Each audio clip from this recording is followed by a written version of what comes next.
কবরের মধ্যে বসা, তার কবরের মধ্যে না বসে বরং তুমি আগুনের চুলার মধ্যে বসে যাও। কিসের মধ্যে? তো খেয়াল করেন, কবরের মধ্যে অনেক আছে না, কবরের মধ্যে বয়ে বিড়ি খায়, খায়নি? আমি দেখছি কবরের মধ্যে বয়ে আড্ডা দেয়। রাসূল বলেছেন এই কবরস্থে কবরের মধ্যে বসা বরং তুমি আগুনের চুলার মধ্যে বসে যাও, তার চেয়ে কবরস্থানে বসা যেত কি উত্তম হবে। আবার বলেছে কবরের মধ্যে যে হাড্ডি পাওয়া যায়, আসেনি হাড়গুড়ি, আপনি যে কবরস্থানে হাড়গুড়ি আছে একটু বাড়ি মারে, অনেকে ভেঙে ফেলে, বলছে তুমি জিন্দা অবস্থায় মানুষের হাড় ভাঙানোর কষ্ট কম, কবরবাসীর হাড় ভাঙে তার চেয়ে বেশি কষ্ট। আল্লাহু আকবার বলেন। সাবধান, কবরস্থানে কি আপনারা ফাউল কোনো কথা বলবেন? আপনি যখন কবরস্থানে যখন যাবেন শুধু দোয়া করবেন। কি করবেন?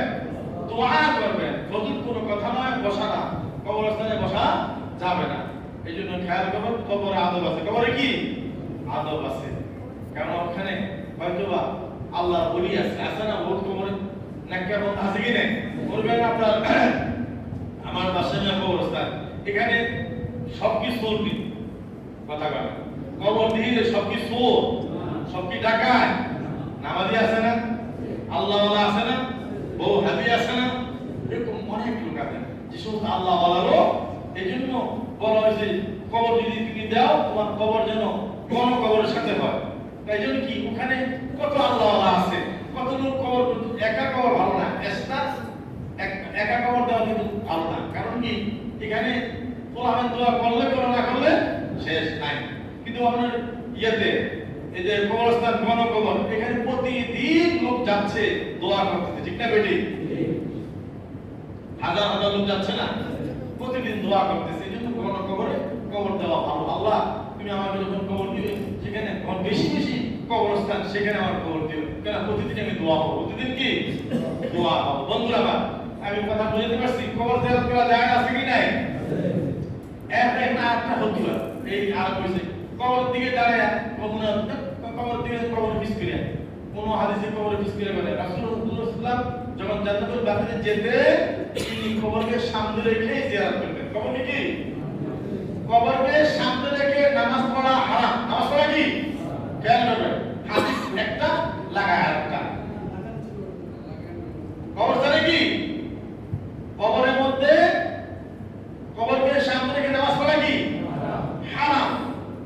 এই জন্য কবরকে সামনে রেখে নামাজ পড়া ওই যে সেজদার মতো কবর মানে কবর পূজা কিছু লোক আছে, কবরকে সামনে রেখে নামাজ পড়া কি হারাম। কিন্তু যখন আপনি দোয়া করবেন কবর দিকে ফিরে দোয়া করবেন, কবর দিকে কি ফিরে দোয়া করবেন। এই জন্য মানুষের শিখছিল থেকে কারণ আছে, যে শিখছে ওই যে কিছু মতো আছে না মক্কা মদিনাতে, যখন আপনি যাবেন সালাম দিবেন, সালাম দিতে কই দিছে রাসূলুল্লাহ দিয়ে ফিরিয়া, যখন দোয়া করে ইয়া হাজি কাবা, ইয়া হাজি কাবা কয়নি তো কিছু আছে আমাদের দেশে কোন। আচ্ছা দোয়ার কাবা কোনটা? দোয়ার কাবা কোথায়? খানা কাবা। খুব খেয়াল করেন, কথা কইলে কিন্তু কান কান সিলে কান লয়ে গেছে, কান হাতে দেখলে কি দেয়। দোয়ার কাবা হলো কোথায়? কথা কয় কোথায়? উপরে। রব্বুল আরশিল আযীম। আরশ কি নিচে না উপরে? সামনে না নিচে? উপরে। তো দোয়ার কিবলা হলো আরশ, খানা কাবা না। খানা কাবা কিসের কিবলা? আরে কাবার কথা বলতেছি, খানা কাবা কিসের কিবলা? কথা বুঝেন না? খানা কাবা কিসের কিবলা? নামাজের। কিসের? নামাজের কিবলা। নামাজের কিবলা। দোয়ার কিবলা কোনটা? উপরে। উপরে। আইনামা তুওয়াল্লু ফাসাম্মা ওয়াজহুল্লাহ। তুমি যেদিকে তাকাও আমি আল্লাহ। কোথায় কে বলতেছে? তুমি যেদিকে তাকাবে আল্লাহ আছে। কিন্তু নামাজের কিবলা কোথায়? এখন মনে করেন আপনি এক জায়গায় গেছেন, ঠিক নাই, কি নাই, ঠিক নাই, দিশা নাই, কিবলা কোথায়, এখন কি করবেন? এখন বলে আপনি আমি আল্লাহর জন্য নামাজ পড়তেছি, কার জন্য? যেদিকে ফিরে নামাজ পড়েন আল্লাহ তো দেখে, দেখি কিনা? এটা একটা কেবলা আল্লাহ করেছেন যে তুমি কাবার দিকে ফিরে নামাজ পড়ো। কি বলো? নামাজ পড়ো। এখন ইমামের কেবলা কোথায়? এখন আমি ফিরেছি আমাদের দিকে, আসিনি। তা আমার কেবলা তো আমরা রয়ে গেলে, আমরাও কেবলা তো খানাগাহ বুঝলাম, আমার কেবলা কোথায়? আমার কেবলা কোথায়? উপরে। না না, এটা হলো আলোচনা করতেছি আমরা। কি এটা হলো আমাদের সবারই কেবলা। নামাজের কিসের কেবলা? নামাজের কেবলা হলো খানায় কাবা, দোয়ার কেবলা হলো আরশ আযীম। এজন্য কথা বুঝে শুনে করবেন বন্ধুরা আমার।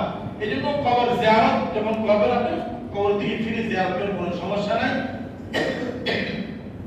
হুজুর ইসলাম কবরের দিকে ফিরে জিয়ারত করেছেন। আমরাও এখনো যদি জিয়ারত করি, ওদিকে ফিরে জিয়ারত করি, কবরের দিকে। কবর দিকে ফিরে জিয়ারত করি।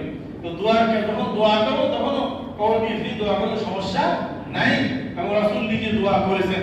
মা আয়েশা ফরমান, আমি দেখেছি রাসূল দোয়া করতে আর বলতেন, আল্লাহ এই যারা ওইখানে জান্নাতুল বাকিতে যারা শুয়ে আছে, আল্লাহ তুই সকলকে জান্নাত দান করে দেবো। সুবহানাল্লাহ।